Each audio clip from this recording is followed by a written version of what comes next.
ভাই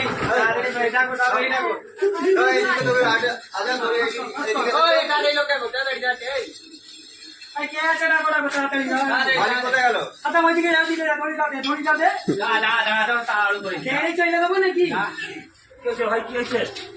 এই দাদা গরুটা কি করতে দেখবি আজ? কি হয়েছে রে? কি হয়েছে? কি হয়েছে মানে তুমি কথাই করে জানো না একটু? কোথায় করেছে আজ এসো কেন? বউ মিত্র 4-5 দিন বাকি। বাকি বললে হবে, আমাদের 63টা গরু ধরা আছে। আমরা কাল থেকে এখন পর্যন্ত 3টে হয়ে গেছে, এখনো 8টে বাকি আছে, 4টে বাকি আছে, এখনো তাড়াতাড়ি করে নিচ্ছি। আরে অত সমস্যা কি স্যার দাদা, এখন করে দিচ্ছি, ফ্রিজে কষ্টটা রেখে দেবে, সেই একই ব্যাপার। না